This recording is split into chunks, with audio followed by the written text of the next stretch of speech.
Far away from any known trade route, a small human mining colony orbited a silent, gray planet on the edge of the Andromeda frontier. Life there was not easy. The miners worked long hours breaking through rock and ice to gather rare metals needed for starship construction. The air was thin, the nights were endless, and storms could tear through the colony's protective domes with terrifying force. But the settlers had learned to survive. They had built homes, schools, and families on that harsh world. To them, it wasn't just a distant outpost. It was home. Children played under artificial lights, engineers repaired broken machines, and life carried on in a rhythm of struggle and hope. Then one quiet night, everything changed. The first attack came without warning. The sky above the colony filled with unfamiliar shapes, dark alien ships that moved like shadows against the stars. No one had ever seen them before. Within minutes, the colony's defense towers began to fire, but the energy weapons of the aliens tore through them like paper. Explosions lit up the sky as the settlers ran for cover. Alarms screamed across the settlement. Families hid inside shelters, clutching each other in fear. Communications with nearby stations were jammed, and no one knew who the attackers were or what they wanted. The aliens did not demand surrender. They simply began to destroy. Inside, the main command building, Captain Mira Holt tried to keep control. She was a former Earth Navy officer who had retired to the colony for a quieter life. Now she found herself back in a war she had never expected. Her voice was calm, but her heart raced as she gave orders to her small defense crew. They tried to send distress messages, but the signals were blocked. The colony's network was fried, their satellites knocked out. Only one backup transmitter deep in the mountains could send long-range communications. Mira made a desperate decision. She sent a small team through the chaos to reach it. Outside, the aliens began landing ground troops. They were tall, insect-like creatures with armor that shimmered in the dim light. They moved in silence, killing anyone who resisted. The colonists fought back with mining lasers and makeshift weapons, but they were no match. Many were captured. Others hid in underground tunnels. Smoke filled the air. The colony's once peaceful landscape became a nightmare of fire and screams. Meanwhile, the team racing toward the transmitter fought their way through the ruins. Among them was a young engineer named Rafi. He had grown up on the colony and had never left the planet. His hands shook as he clutched a plasma rifle, trying to protect the others. Every few steps, explosions rocked the ground, sending debris flying. One by one, his teammates fell behind, injured or worse. By the time Rafi reached the transmitter bunker, he was the only one left. He locked himself inside and began working frantically. The machine was old and half broken, but he refused to give up. Sparks flew, smoke burned his eyes, but finally the system came alive. He recorded a short message, his voice trembling. "This is Mining Colony Delta 47. We are under attack. Unknown alien forces have destroyed our defenses. Civilians are dying. Please, anyone, help us." He hit send and watched the weak signal pulse out into the void. He didn't know if anyone would hear it.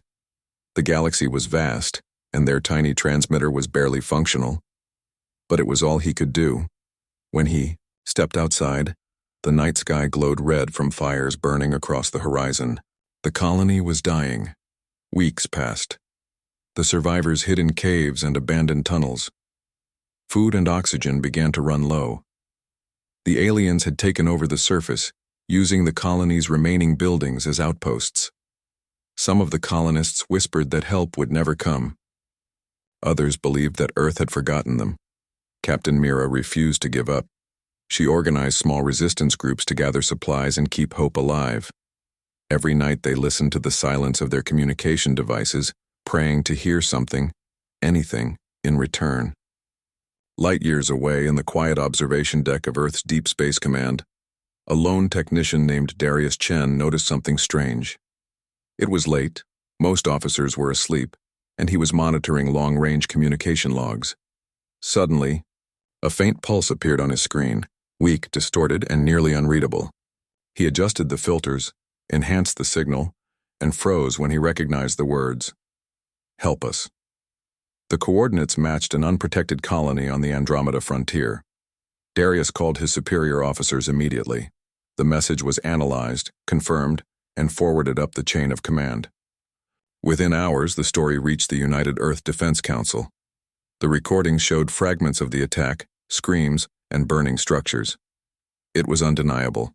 An entire colony was under siege. But what caught everyone's attention was the timing. The SOS had been sent weeks ago. If the colony was still alive, they had endured unimaginable suffering. Some argued it was too late to intervene. The colony was too far, and deploying a fleet that distance could risk war with unknown species. But the humans of Earth had always been different. Their history was written in survival, their instincts sharpened by hardship. They were a deathworld species, born on a planet that tried to kill them every day, yet they thrived. And now, someone out there had cried for help. Across the world, the signal spread through military channels, news networks, and even civilian networks. People listened to the broken message again and again. There was something about the desperation in that young voice, something that touched everyone who heard it. They didn't see it as a distant problem. They saw it as a cry from one of their own. Social platforms exploded with one phrase: "Answer the SOS." Soldiers volunteered before orders were even given. Shipyards received thousands of requests from civilians offering supplies, fuel, and manpower. The government tried to maintain order, but the truth was clear. Humanity had already decided. On the colony, days blended into nights. The survivors had grown thin and pale. They hid from alien patrols, waiting for a rescue that seemed impossible. Some began carving messages on the walls just in case no one came. Names of loved ones, final words, prayers. Rafi sat near the old transmitter every night, staring at the empty signal board, whispering the same words over and over. Someone will come. Someone will hear us. Captain Mira, standing beside him, tried to believe it too. She looked up at the broken sky and clenched her fists. "If there's even one ship out there," she said softly, "they'll come." Back on Earth, Darius watched the preparation unfold. Massive carriers lifted off from shipyards. Fighter squadrons filled the skies, and medical ships were loaded with supplies. The operation was named Echo Dawn, a promise to answer the echo of that distress call. As the first fleet jumped into hyperspace, Darius stood by the observation window, whispering to himself, "Hold on, we're coming." And out there, somewhere between the stars, the faint SOS continued to travel, bouncing between systems, whispering through the darkness, refusing to die. The universe is vast, but sometimes even the smallest voice can reach the ears of those who are willing to listen. When the distress message reached Earth, it spread faster than anyone expected. The words of a terrified young man crying for help echoed through every military base and every news channel. At first, people thought it was just another deep space accident, something the authorities would quietly handle. But when the full transmission was released, the screams, the explosions, the sound of gunfire, the world fell silent. Everyone realized it was not just an accident. It was war. The mining colony had been attacked by an unknown alien force, and hundreds of innocent families were trapped, waiting for help that might never come. In the command centers of Earth, alarms began to sound. The signal had come from the edge of known space, far beyond normal patrol routes. It would take weeks to reach the colony. Many senior officers hesitated. The galaxy was full of dangers, and no one wanted to risk a war with a species they didn't understand. But humans were not the kind to turn away from a call for help. That instinct to fight for others, and that was something born into them, something their ancestors had carried through every storm, every war, every disaster on Earth. The first to act was General Elias Ward, commander of the Interplanetary Defense Fleet. He had seen war before, the kind that burned cities and left planets in ruin. When he heard the recording, he didn't see statistics or tactical reports. He saw people. He heard the fear in their voices and remembered the promise every soldier made: no one gets left behind. Within hours, he ordered a full briefing. Across the Earth's orbiting stations, messages went out to all branches of the fleet. Ships were recalled from routine patrols. Engineers were called back from leave. The assembly of a rescue fleet had begun. In the shipyards floating above the Pacific, the atmosphere changed overnight. Massive hangars roared to life as mechanics worked without sleep. Warships that had been in storage for years were pulled out, refitted and loaded with supplies. Fighter squadrons practiced formation drills while medics prepared emergency stations on transport vessels. Everyone knew what they were fighting for. Not for power or territory, but for survival. For humanity's promise to protect its own. News of the operation spread quickly through civilian networks. On social media, millions shared the same words: "Answer the SOS." People across Earth sent messages of support, donations, and even volunteered to help. Cargo pilots offered to join convoys, engineers signed up to work on ships for free, and scientists offered new technologies to strengthen shields and weapons. It wasn't just a military mission anymore. It had become a movement. Humanity had decided as one. The colony would not be abandoned. Meanwhile, on the colony itself, time was running out. The survivors were still hiding underground, rationing food and oxygen. Their shelters shook with distant explosions. Every night, Captain Mira Holt led small teams to gather what little resources remained on the surface. She carried her weapon not as a soldier but as a promise. She would not let her people die without a fight. The aliens continued to patrol the skies, searching for the last humans, capturing anyone they found. The colonists whispered in the dark, wondering if their message had reached anyone at all. In the silence of those tunnels, hope was a fragile thing. But somewhere in the darkness, a child whispered to her mother, "The Deathworlders will come." The mother smiled weakly, even though she didn't believe it herself. The name Deathworlders was what many alien species called humans, beings born on a dangerous world filled with storms, predators, and diseases that would kill most other life forms. To outsiders, Earth was a nightmare planet, but to humans it was home.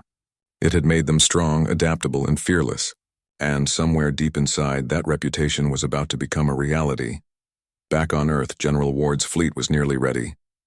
Rows of massive battleships floated in orbit, their metallic hulls shining in the sunlight. Smaller escort ships formed formations around them like a swarm of protective insects. Crews ran final checks and communication officers synchronized data links.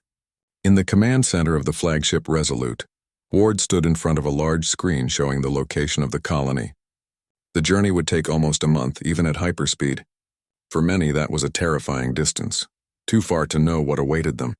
But for Ward, there was no hesitation. Among the volunteers joining the fleet was a young pilot named Kara Lynn. She had grown up on stories about humanity's past wars and believed deeply in the idea that humans were at their best when they fought for others. When she heard the SOS, she didn't wait for orders. She packed her gear and reported for duty. Her squadron was assigned to the Valkyrie, one of the fastest assault carriers in the fleet. As she strapped into her cockpit, she whispered the same words as millions of others back home. "We're coming." Every ship in the fleet had a story like hers. There were retired soldiers returning for one last mission, engineers who left their families to repair engines in deep space, and medics preparing to treat survivors they hadn't even met yet. For them, the mission wasn't about revenge. It was about duty, empathy, and honor, the kind of values that had always defined humanity. When the day of departure arrived, the skies above Earth turned into a spectacle of light. Families gathered on rooftops and beaches to watch as hundreds of ships rose through the clouds. Children pointed upward, waving flags and shouting words of encouragement. The fleet glowed like a moving constellation as it formed a single line, facing the dark unknown. Over the communication network, General Ward's voice echoed through every ship. "Humanity was born on a death world," he said. "We learned to fight not because we wanted to, but because we had to. Somewhere out there, our people are crying for help, and as long as one of us can still draw breath, they will not cry alone. Today we remind the galaxy who we are. Today we answer the SOS." With those words, the fleet jumped into hyperspace. Space folded around them in waves of blue and white light. The stars stretched and blurred as the armada vanished into the endless dark. Every ship carried not only weapons and soldiers, but also hope, the kind that could light up even the coldest corners of the universe. During the long journey, the fleet trained tirelessly. Pilots practiced in simulation pods, soldiers reviewed alien combat data, and engineers ran countless maintenance cycles. No one knew what kind of enemy they would face, but it didn't matter. Humans had faced the unknown before, from the wild jungles of Earth to the deep black of space, and they had always adapted. Back on the colony, days passed without change. Mira's people continued to hide and fight small skirmishes, but each day cost more lives. Rafi, the young engineer who sent the message, started to lose faith. He often sat by the broken transmitter, staring at the dead lights, whispering, "Maybe no one heard us." But one evening, as the sky flickered with distant storms, Mira placed a hand on his shoulder. "Someone heard you," she said softly. "They just haven't arrived yet." Far beyond the colony, deep in the black void, the Deathworlder fleet tore through hyperspace. They moved like predators, silent, focused, unstoppable. Every heart on board burned with purpose. The pilots felt it, the soldiers felt it, even the engineers felt it. They were not just traveling to fight. They were traveling to keep a promise that no human would ever be left behind in the cold. When the fleet finally neared the edge of Andromeda, long-range sensors began to detect faint energy signatures. The alien ships were still there, orbiting the mining world, feeding off its resources and keeping its survivors trapped below. On the bridge of the Resolute, alarms lit up. The enemy didn't know it yet, but their time was over.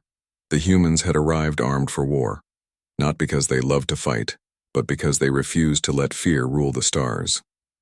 The SOS had been heard and the Deathworlders were coming. The alien invaders had grown comfortable.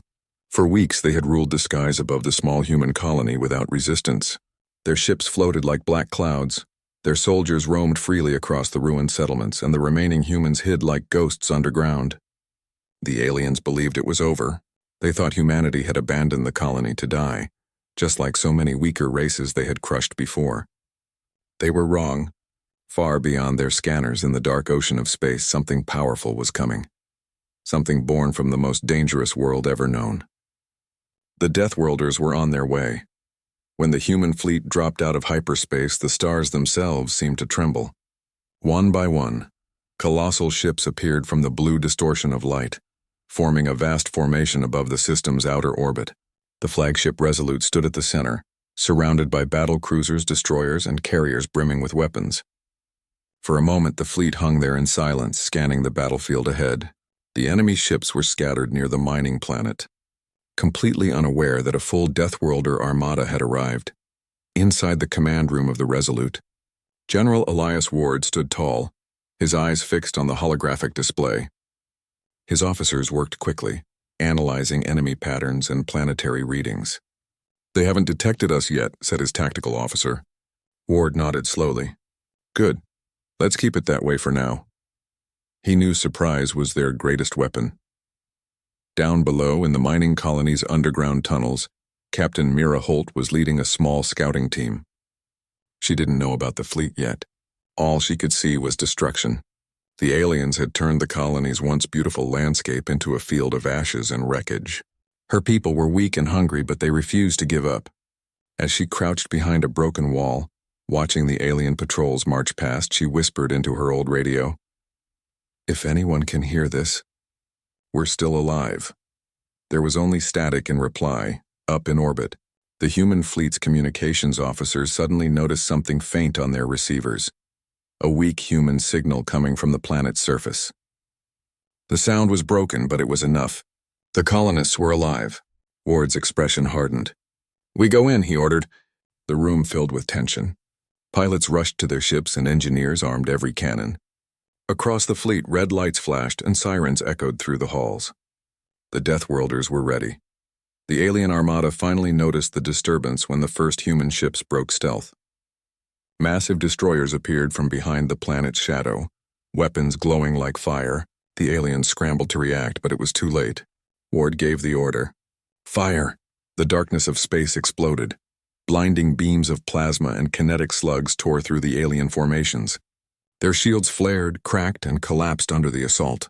The Deathworlders moved with perfect coordination. Fighter squadrons dove between enemy cruisers, launching missiles that split the sky with white trails. The aliens tried to regroup, but the humans were too fast, too angry, too determined. Every pilot, every gunner, every soldier fought as if their own families were down there on that planet. Kara Lynn, the young pilot from the Valkyrie, led her wing through the chaos. Her fighter screamed through debris fields, dodging incoming fire. She saw one of her comrades take a hit and spin out of control. Without hesitation, she looped around and shot down the attacker, her voice steady over comms. Stay focused. We didn't come here to die. We came to bring them home. The aliens had never seen a force fight like this. They had fought cold, calculated enemies before, races that relied on machines and strategy. But humans fought differently. They fought with emotion, with fury, with something primal in their eyes that machines could not predict. Every time an alien ship exploded, the others hesitated, almost as if they could feel fear. On the surface, Mira looked up as the sky turned bright blue from the energy blasts above. The ground shook violently, and she could hear distant rumbles echoing through the tunnels. At first she thought it was another bombardment. Then she saw it, burning debris falling from the sky. Alien ships were crashing. Her heart began to pound. "They came," she whispered. They actually came. The colonists around her began to cry, laugh, and shout with joy. Ward's fleet continued to press forward. "Send in the ground teams," he commanded. Dropships launched from carriers like swarms of meteors. They entered the planet's atmosphere at incredible speed, flames trailing behind them. Inside one of those dropships, armored soldiers prepared for impact. Their suits gleamed under red lights, each carrying the emblem of Earth, a reminder of where they came from. Their commander, Lieutenant Hayes, gripped the railing and shouted, "Remember why we're here. Protect the civilians at all costs."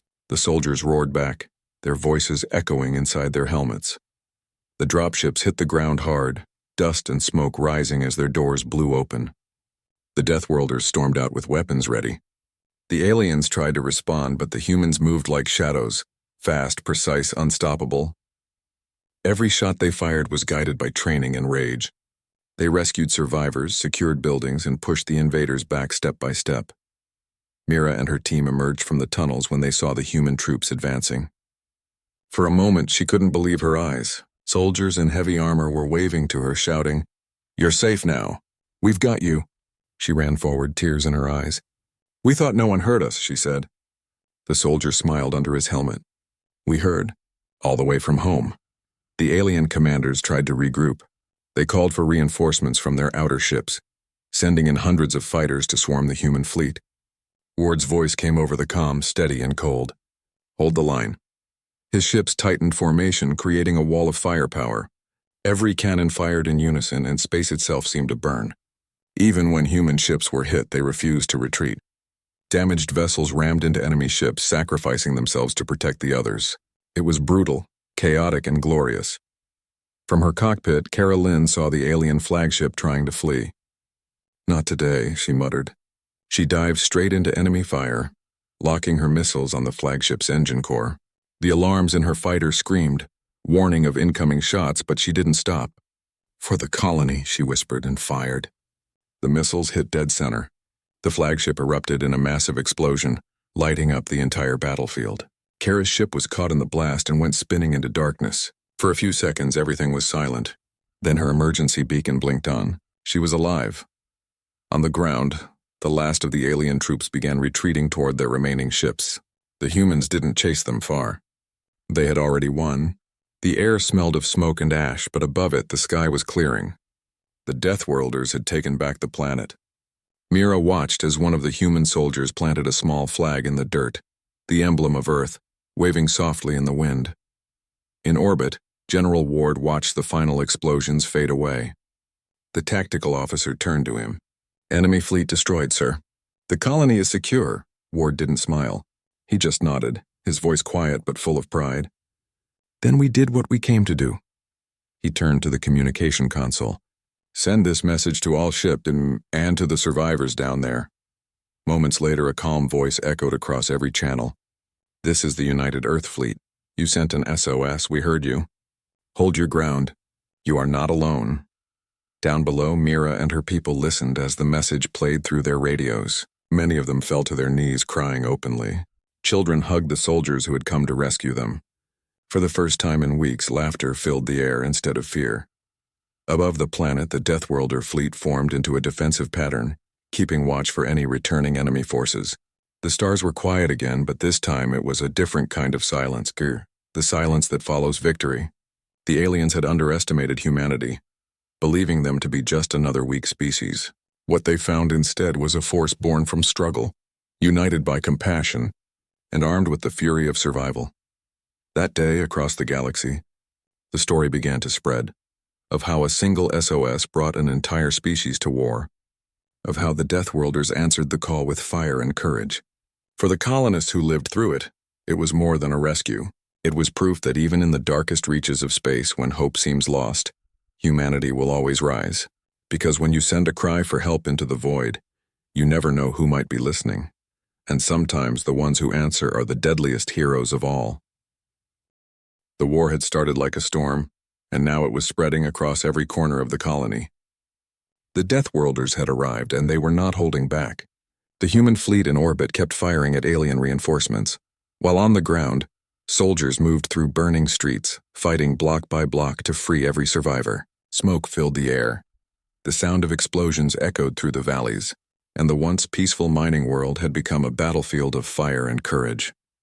Captain Mira Holt led her resistance fighters beside the newly landed Deathworlder troops. For weeks her people had been hiding underground, starving and afraid. Now they were running alongside heavily armored soldiers who fought like thunder. Every time an alien squad appeared, the humans met them head-on. The Deathworlders moved with perfect coordination, their armor shining under the red glow of the fires, their rifles roaring with unstoppable energy. The colonists followed them, using their knowledge of the terrain to help guide the troops through narrow tunnels and hidden paths. For the first time since the invasion began, the humans were no longer prey. They were hunters. In one of the ruined streets, Mira crouched behind a collapsed wall, shouting orders to her team. "Cover the left flank. Don't let them circle around." Her voice was steady, strong. Next to her, a Deathworlder sergeant named Hayes checked his weapon, his armor scorched from earlier blasts. "You're good at this," he said with a grin. Mira gave a tired smile. Didn't have much choice. They both looked up as an alien gunship roared overhead, firing plasma rounds into the buildings. Hayes raised his communicator. "Command, this is Ground Unit 6. We need air support." Seconds later, the sky split open. Two human fighters dove down from orbit, engines screaming as they released precision missiles. The alien gunship exploded in a ball of fire, crashing into the ground with a deafening boom. The colonists cheered, their voices mixing with the sound of destruction. Meanwhile, high above the planet, the space battle was still raging. General Ward stood on the bridge of the Resolute, his eyes fixed on the tactical display. The alien reinforcements had arrived, massive ships that blocked the stars. "They're trying to break through our line," the tactical officer warned. Ward's face was calm but fierce. "Then we hold the line. No one touches that planet." The humans fought like no other species the galaxy had ever seen. Every time the aliens tried to flank, the humans countered. When their ships took heavy damage, crews stayed at their posts, patching holes and redirecting power instead of retreating. The aliens realized too late that these were not soldiers driven by orders. These were warriors driven by something far stronger: loyalty, empathy, and fury. Down below, the ground war grew worse. The aliens had unleashed their most powerful weapons. Massive mechanical walkers stomped through the ruins, firing plasma cannons that turned metal into liquid. Their shrieking battle cries echoed through the air. Mira and Hayes took cover behind a destroyed transport, watching as the machines advanced. "We can't take those down with rifles," Hayes said grimly. Mira's eyes darted to a nearby mining facility. "But we can with that." The two of them led a small team of soldiers and colonists into the old mining tunnels beneath the facility. The air was thick with dust, and the sound of fighting above shook the walls. Inside, Rafi, the young engineer who had sent the SOS message, was working frantically on an old plasma drill. "If we can redirect the drill's power output," Mira said, "we can overload the core and blow those things sky high." Rafi's hands were trembling, but his mind worked fast. "Give me 5 minutes," he said. Just 5 outside, the alien walkers closed in. The Deathworlders fought desperately to hold them back. Laser fire cut through the dust and explosions lit up the dark like flashes of lightning. One of the human soldiers fell beside Hayes, hit in the chest, but even as he went down, he passed his weapon to another fighter. No one stopped. No one ran. The humans had waited too long for this fight. They weren't about to lose it now. Rafi finally finished his work and shouted, "It's ready." Mira nodded. Then light it up. Rafi hit the control panel and the ground began to rumble. The plasma drill powered up, glowing with a blinding blue light. The nearby tunnels started to shake as the energy built up to dangerous levels. Mira grabbed Rafi by the arm. Run! They sprinted out just as the energy core exploded, sending a massive shockwave through the area. The alien walkers were caught in the blast. One by one, they collapsed, burning and shattering as the ground split beneath them. When the smoke cleared, the Deathworlders advanced again. They pushed deeper into the colony, clearing building after building, rescuing civilians trapped under debris. Medics worked without rest, treating the wounded where they fell. The smell of blood and burning metal filled the air, but there was no hesitation. These were Deathworlders, every one of them trained to survive the impossible. On the orbiting ships, Carolyn regained consciousness in her damaged fighter. Her head was spinning and her oxygen levels were low, but when she looked through the cracked glass of her cockpit, she saw the alien flagship burning in the distance. Her mission had worked. This is Valkyrie Wing. I'm still alive, she whispered weakly into her comms. A rescue shuttle soon found her, pulling her out just before her ship's reactor overheated. As she was carried aboard, she could hear cheers echoing across the fleet. Humanity was winning. Back on the surface, the fighting had slowed, but it was far from over. Small alien groups still resisted, hiding in the shadows, sniping from rooftops. Mira and Hayes led the final sweeps through the colony ruins. Every corner could be a trap, every shadow a threat. As they moved through the wreckage of the main square, they heard a strange humming sound. Hayes raised his scanner. They left something behind, he said. A beacon, maybe calling for reinforcements. Mira's face hardened. Then we shut it down. They followed the signal into the remains of the alien command post. The air was thick with smoke and sparks fell from broken machines. In the center of the room, a glowing device pulsed with light. Mira approached carefully, studying its alien markings. Can you disarm it? She asked Rafi, who had followed them. He knelt beside it, examining the circuits. It's not a beacon, he said quietly. It's a bomb.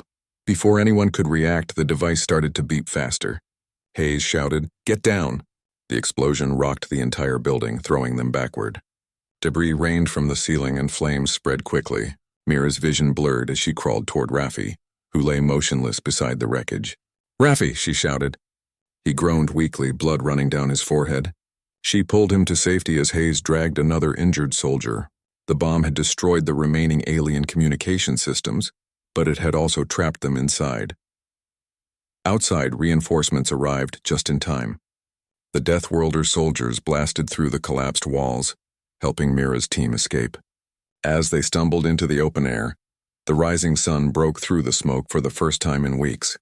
The light spread across the ruined colony, touching every broken building, every scarred street. It felt like the planet was breathing again. Mira looked up at the sky.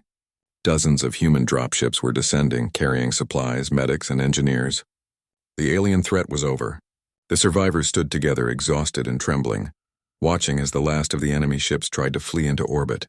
But the Deathworlder fleet was waiting. The alien ships were blown apart one by one until nothing but silence remained. When General Ward received the confirmation from Ground Command, he let out a long breath. "It's done," he said quietly. Around him, his officers cheered, but he didn't smile. He knew how many had been lost. Brave men and women who had given their lives for people they had never met. That was what made humanity different. They fought not for glory, but for each other. As the sun rose fully over the battered colony, Mira and Hayes stood side by side, watching soldiers hand out food and water to the survivors. Children ran around the soldiers, laughing for the first time in months. The pain and fear were still there, but now they were covered by something stronger: hope.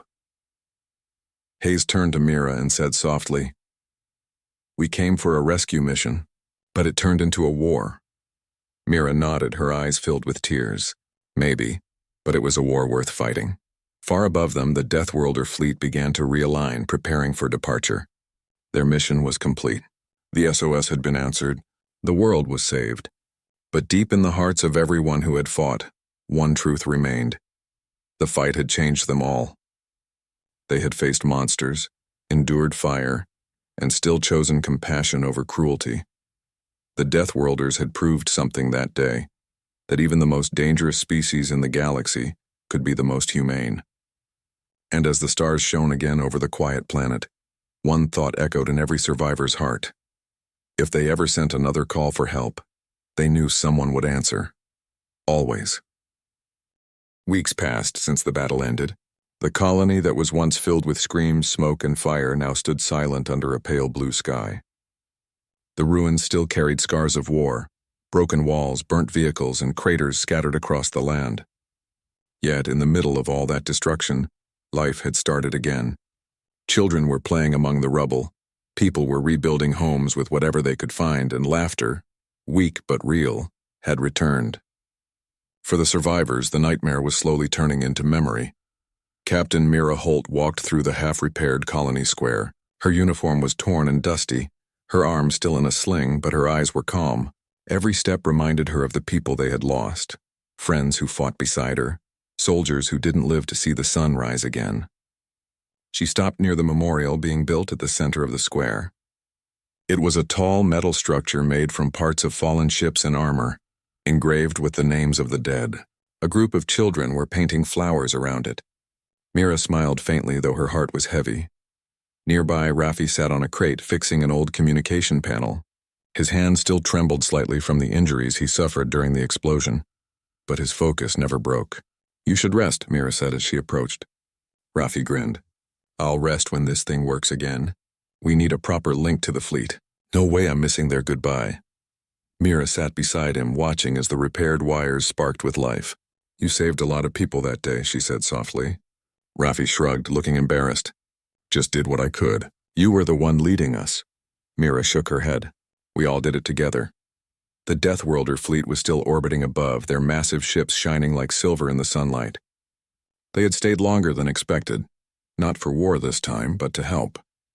Supply shuttles flew in daily, bringing food, medical aid, and tools. Engineers worked beside colonists, soldiers helped clear debris, and medics treated the wounded without rest.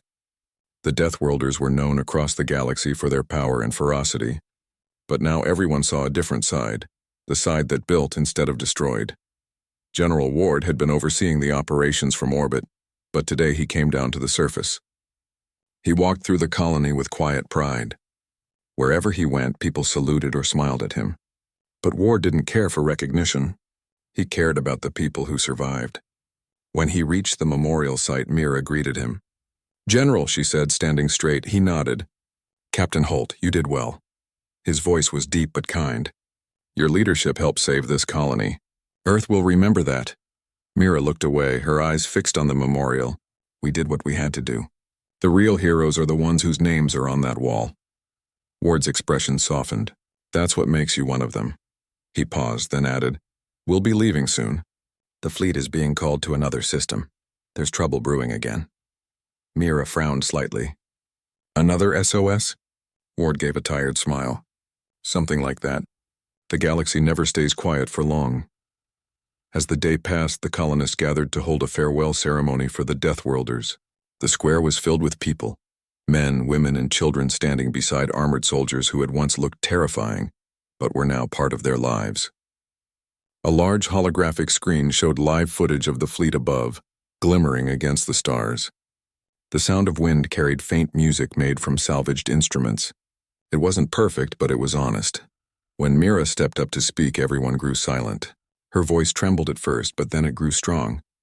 "When we sent that SOS, we didn't know if anyone would hear us," she said. "We were ready to die, but someone did hear us, and they came, not just with weapons, but with courage, with compassion, with everything it means to be human."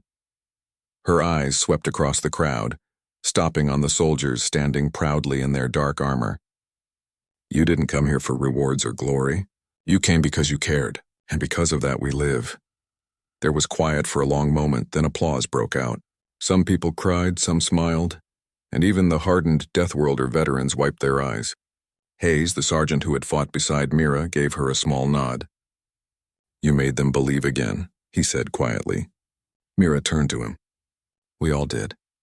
That night, as the stars came out, the Deathworlder ships began preparing to leave. Massive engines roared softly in the sky, casting blue light across the colony. People stood outside their homes, watching.